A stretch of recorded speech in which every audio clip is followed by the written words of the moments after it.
Hey there everyone, welcome back to the channel. This is Rich Charpentier and thanks for stopping by.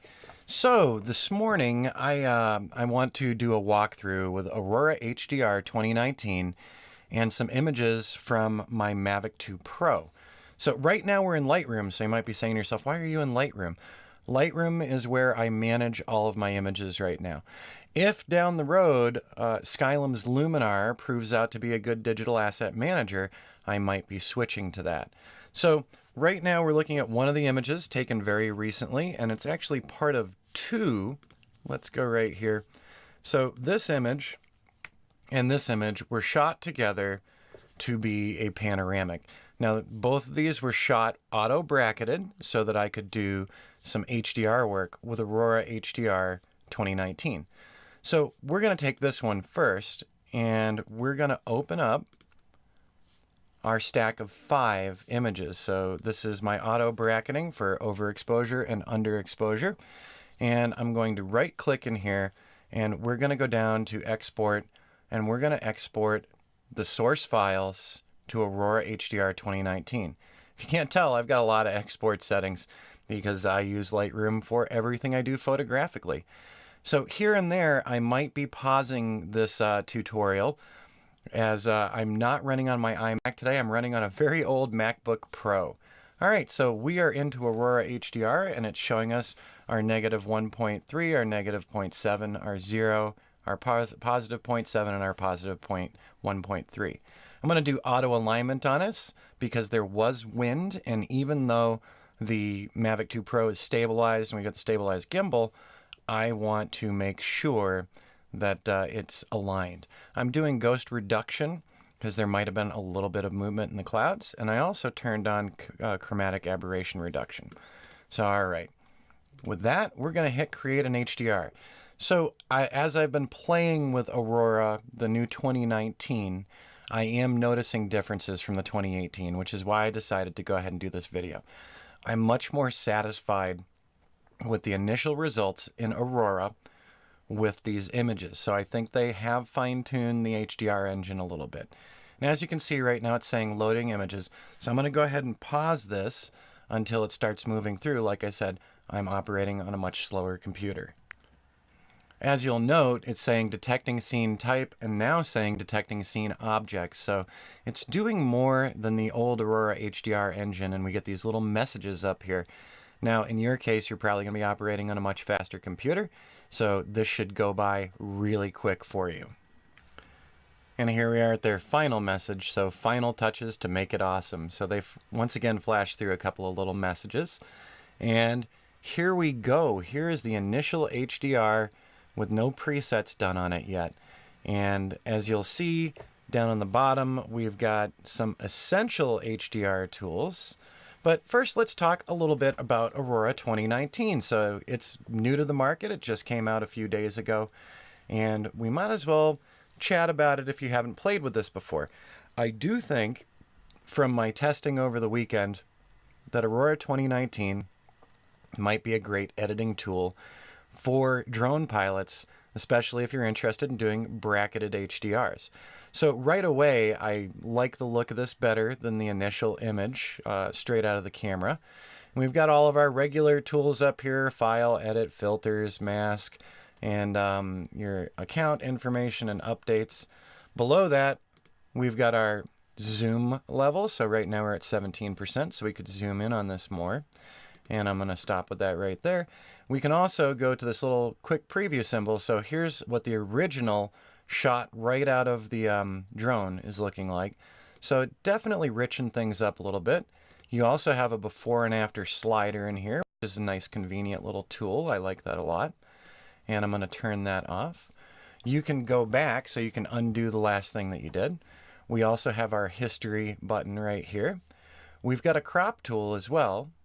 And then we can turn our looks panel on and off down below. So if I click on this, there we go. We've got more space to work in. So that those collections down here, these are presets that other people have created. And we'll talk about presets a little more in just a few minutes. We can also turn off the sidebar. So right up here, turning the sidebar on and off. We can cancel, or we could apply the changes that we've made to the image. So The main area that you're going to be working right here on the right hand side is with all of these filters. So we could reset them all. We can collapse and expand them all. We could save what we do as an Aurora HDR look, so we can create our own presets. Pretty cool. We can reset everything over here, and we can also, so we can do our lens correction or transformation. So if there's some lens distortion, you could do that. Up above here on the right hand bar, we do have our histogram, and we could turn our warnings on and off. So when I click that dark area warning, here's the warning of things that have been lost, details that have been lost in shadow. And there's a lot of canyons here, so things should be lost in shadow. All right. So now we could start working with all of these different filters that they give us, or we can learn from the filters that are offered to us. So they have these collections. So we've got a natural HDR, a vivid HDR, detailed, etc. I'm going to click on that natural HDR really quick. So that brightened things up a little bit. So that just brought a little more light into this. I think maybe a little too much light into this. So if I don't like it, I can go up to my history and I can go back to the original. So at any point, I can go all the way back. But let's go ahead and use this natural HDR setting as a launching point for trying out Aurora if you haven't tried it before. On the right-hand side, when I selected this preset, a couple of items lit up. So HDR Basic lit up, Color lit up, Adjustable Gradient lit up. And so what that means, when they're lit yellow, it means that they've made some alterations in here from the baseline. So whoever created this preset, they did a couple things in here. They did Smart Tone, -10. They brought the highlights down just a little bit. And then I can go under Color. So they added saturation to this image. They didn't do anything with vibrance. And they also changed the color contrast a bit. So if I double click on the word, we can reset things. So in resetting saturation and color contrast, you'll now notice that the word color is no longer highlighted in yellow. So we've put it back to where the starting point was. So what's really cool in Aurora HDR, and it's cool in Luminar and in the original Aurora HDR, is that you can learn different styles from the presets that came with Aurora. So you can learn what filters you probably want to be working with to achieve similar results. And then when you're done, you could go ahead and save what you've done as an HDR look. So I could call this Rich's look, Rich's toned down look, whatever I'd like to call it. Or I can reset everything and get us back to our starting point. So actually, let's reset all. So this is what we came in with. This is the original HDR created by Aurora based on our 5 frames. So I can go back to natural, and there we go again. It's lit things up a little more. All right. Let's take a look at a couple others to see what happens in this filter panel. So I'm going to go with this vivid one. So we're going to try that. Whoa, that's a little too oversaturated. Just it's too punchy. It definitely doesn't look like the real scene. And if we look over here on the right-hand side, we've got several more things that have been done. So the people who created this preset did some things in HDR Basic. So they dropped the Smart Tone and highlights again. So if I were to dial that Smart Tone back and dial that highlights back, notice HDR Basic is no longer highlighted yellow. So if I change things, if I blew out my exposure or underexposed or added more contrast, just made something horrible, and this is horrible, I could save this as a preset after, but you'll see HDR Basic is saying, hey, something happened in here. I'm just going to go ahead and we're going to reset everything, and we'll go back to natural again. There we go. So, actually, let's go back to that vivid again, just so that we can continue this example. All right, so we could learn from this one that they punched up the saturation and vibrance massively. They did some Lut mapping, so you can add lookup tables, which are also presets, and you can purchase new lookup tables. Normally, I'm never using the Lut mapping in Aurora. It's not for me. So in the case of this one, we could download new Lut files, we could load new Lut files, we could make our own, and as you see, these Lut files change things. So I'm going to go ahead and hop out of here. and not use that LUT one. So in my case, I'm going to dial that back down. But because we did use a LUT map, we still have that highlighted. We can also turn it off to see the difference. So we can make it invisible, and really there's not a huge difference here with that particular LUT mapping. They also used image radiance, so they pumped it up by 15 and they pumped up vividness, which is why this is so overcooked. This is just way too much. And finally they did a vignette down here, so you can learn very well from all of the collections that they've included with Aurora Hdr, and I think it's worth your time to check them out. Also, we're just looking at the Essential collection, but there are several other collections. So we've got landscape, architecture, artistic. So we've got multiple looks, and we can get more HDR looks as well. And we can also save our own HDR looks, which I mentioned before. So if we made some major changes here, you know, let's go back up and we'll just beat up the, let's warm the color temperature. This is not what we want to achieve, but we could then actually save that as an HDR look, and it would be under our looks afterward. I'm going to totally reset this because it looks terrible. That's awful. There we go. I feel much better now. All right, so we've got our Essential setup. We're back at our baseline again, and even looking at the baseline, we can still see the differences before and after with our non-HDR initial image. So there we go. I'm going to turn that off again. Let's close these up and let's take a look. What else do we have in these collections? We've got Essential, we've got Landscape. I'm going to click on Landscape. And the first one here on the left-hand side is a realistic landscape. And that does look pretty darn realistic, and it does remind me of what I saw in the scene while I was flying my drone. So you'll see on the right-hand side, this time they didn't do anything with the HDR basic. They went into color. They actually desaturated a little bit, added a little vibrance, and added a little color contrast, and I liked the final look. They did some HDR enhancement as well. So they pushed up the smart structure just a little bit. And one of the things you can do in here is experiment your brains out. So we know that this is at 10 right now. Let's push that way up. Wow, that's some really edgy detail out here now. So very edgy detail. I'm going to blow this up a bit more so you can see it. So definitely much more detailed than when we were down at 10. Let's bring it back down to 10. And we can see the difference. So that edginess in the rocks is definitely gone. But you can play with this till your heart's content to get the looks that you want. So now I'm punching up the Hdr Clarity. Wow, is that a lot of edgy rock detail now? Definitely a little overkill. I'm going to dial that back down to 0. So I'm going to stick with the HDR enhancements that they had. I feel that it's a very realistic look. If you notice that there's noise in your image, if you zoom in here and you start noticing that there's pixelation and noise, you could use the HDR denoise. I'm going to put this back to fit to screen again. So HDR denoise, we can get rid of some of that pixelated noise in there. In this one, there's no LUT mapping used. They did do image radiance, adjustable gradient, and vignette. So as you go through these collections, let's open that back up. You can start developing an idea of what you like, and then you can learn and work from these collections. So this one is definitely poppier, definitely a lot more color going on. So definitely, let's go back and look. Sure enough, there's color enhancements. So I'm not going to go through every one of these with you. That's not necessary.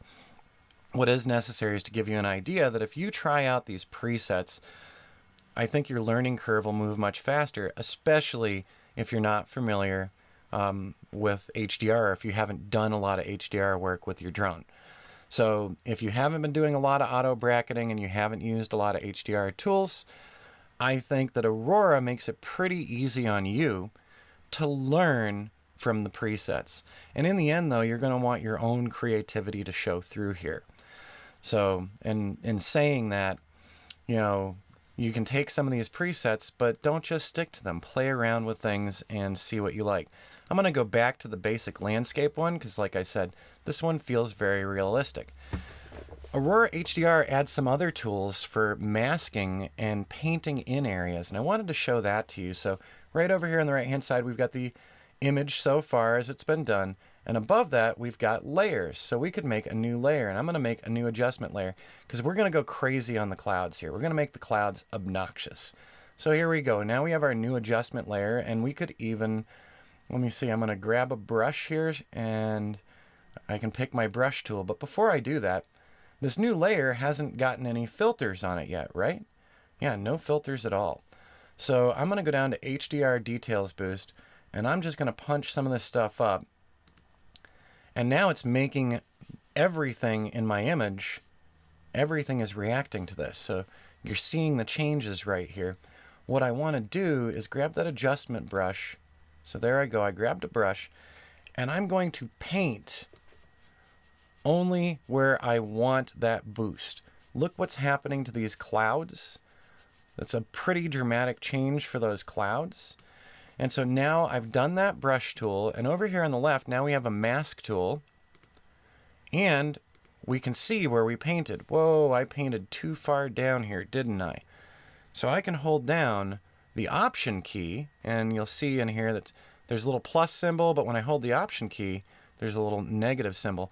I just didn't want to hit the rock formations with this. I only wanted to hit the sky. So you can actually paint with the mask on to see what you're doing. And then I'm going to go ahead and turn that mask off. And now the foreground isn't as beat up as it was before. I'm going to go ahead and turn that brush off over here. So the foreground has remained the same, and the sky has gotten that extra boost. So we're still on that boosted layer. And let's get obnoxious here just so you can see the changes. I'm going to go into color, and I'm going to push the vibrance through the roof here. And look what happened to only the sky. Notice this didn't affect the foreground at all. So I could dial vibrance all the way back and dial the saturation all the way back. Now I've got this crazed black and white sky, and we can also see where my paintbrush went too far. And I could go back in with that paintbrush, and I've made the paintbrush smaller, and I'm going to hold down that Option key because I want color on the rocks and the mountains. I was just trying to take the color away from the sky. And there we go. Now that's looking better, but I need to brush right up there. There we go. Well, I was in too much of a hurry once again. Always don't be in too much of a hurry, by the way. So I'm going to turn that brush off again, and we can actually look at our before and after. So you can see the big differences there. So you can make multiple layers in Aurora HDR, which is absolutely awesome. So you can paint in HDR effects only on the water, or only in the sky, or only on the rocks. It's up to you how much time you want to spend on it. Now, what I'm going to do next is I'm going to go back over here to layers. Let's turn this off because I don't want to keep any of this. And I'm going to go up to layers. Whoops, wrong one. I'm going to go to filters, and I'm going to reset all. And there we go. Now we're back to our starting point, and we can even see here, adjustment layers, filter, reset. So we've reset back to the beginning. But what I'm going to do is I'm going to go over here, and I'm going to select that realistic landscape as the landscape that I want to use. By the way, if you've noticed when looking at these collections, they have slider bars in them. So you can dial back the effects, the overall effects. So let's take that all the way back to 0, or let's punch it up to 100, and you notice the sky really blued up there. But I want to go ahead with this realistic landscape because what I'm going to do is I'm going to do a second Aurora HDR, and I want to use the same realistic landscape settings. And I'm going to put these two images together as a panoramic because it was shot to be a panoramic. So, okay, I have decided just to go with landscape, realistic landscape, and I'm going to go ahead now and hit apply. So when I hit apply, since I opened this from Lightroom, this is going to save my final image back to Lightroom. This might take a moment, so let's go ahead and pause again while we wait.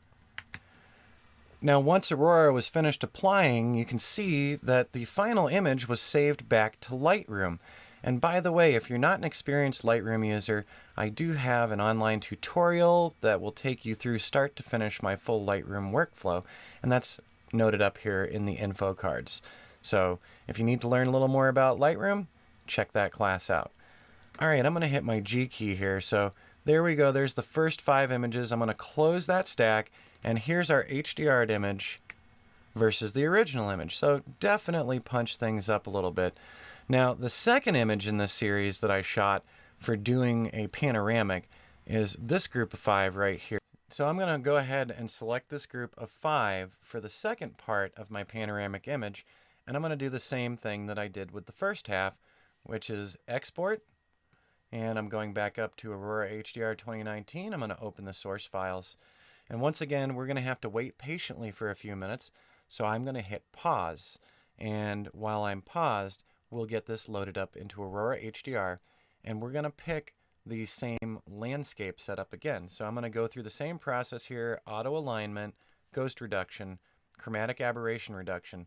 And I'm going to go ahead and create that HDR. And using the same settings as before, these two should be very similar. They were shot at the same aperture, they were shot at the same shutter speed, they were shot at the same ISO. So hopefully blending these into an HDR panoramic in Lightroom is going to work out really well.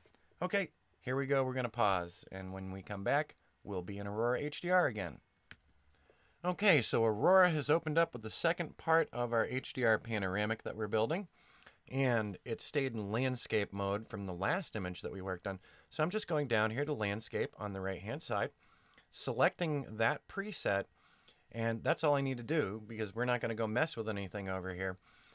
So here I go. I'm going to hit apply now, and it's going to save this HDR back to Lightroom just like the last one.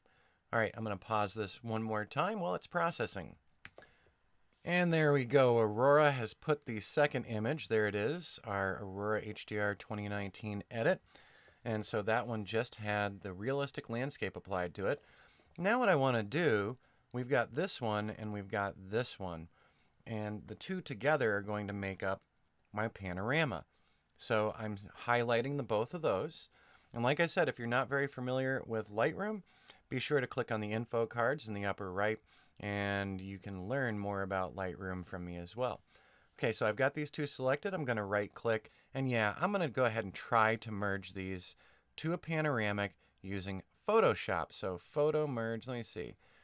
We've got Adobe Photoshop right here, and down here I'm going to merge to a panorama in Photoshop. So I'm going to click that, and let me see, the version of Lightroom may require the Photoshop Camera Raw plugin. Open anyway. All right, so we're going to pause this and let's see if we can get our panoramic. And so sure enough, Photoshop opened up, and you don't have to know about this right now. This is just an extra for us. But Photoshop did open up, and it did put together our panorama. I think I selected one of the wrong options in here. But in the end, what I can do now, I'm going to go ahead and crop this at 300 dpi. And let's see here. I'm going to pull this down. So this is definitely going to be not as tall, but overall it's definitely giving us a much better panoramic. And if you're interested in Photoshop classes as well from me and Photoshop tutorials, just let me know and I'd be happy to do some additional Photoshop tutorials on drone photography as well. And I do have a drone photography class online through udemy.com as well. I'm just going to pull this down a touch more because I wanted to crop that area out. And I think I like what we've got here, so I'm going to go ahead and hit save. And that is going to export back to Lightroom. So once again, Lightroom is my hub, and I can access Aurora, Luminar, and Photoshop from it. And I like the final version of this panoramic. I'm going to go ahead and close Photoshop now. And in Lightroom, we'll see our new panoramic. And there we go. Our final panoramic's been brought back into Lightroom. I'm going to go to full screen really quick so you can get a look at this.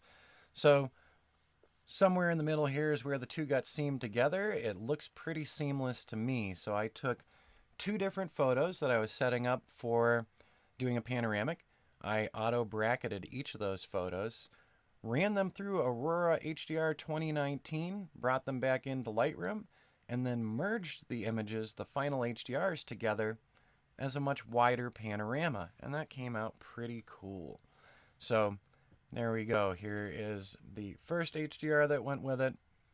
and the second HDR that went with it. We put them together, and we definitely got something more interesting out of it. I'm actually going to hold the command key here, and we are going to go down to just take a look between the three. So this is the bottom one is the first image we worked on. Top left one is the second image that we worked on in Aurora. And then the third top right image is the combination of the two. So not a bad final panoramic HDR, if I do say so. I like the look of that one. And it really does show off what the day looked like. So if you're interested in further information about drone photography, there is a link in an info card, so you can go check out my drone photography course. If you're interested in learning more about Adobe Photoshop Lightroom Classic, I've got a class on that one as well. And if you follow along with this channel, we'll be announcing very soon a new course on landscape photography with cameras, drones, and phones. And that should be out by the end of October 2018, excuse me. I keep saying 2019 because of Aurora Hdr 2019. So, all right. My final reaction to Aurora Hdr combined with my new Mavic 2 Pro is that this is a really good platform for making some really realistic HDRs and some unique HDRs because we're shooting with our drones. So images that we could never get if we're stuck on the ground. So the fact that we're hovering high above a multi-100-foot cliff and canyon here, you don't even think about it.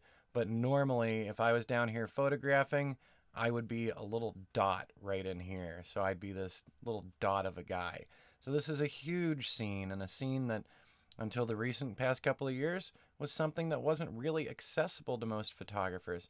But as drone technology continues along, I think we're going to be seeing some awesome and truly unique landscapes from drone photographers all over the world.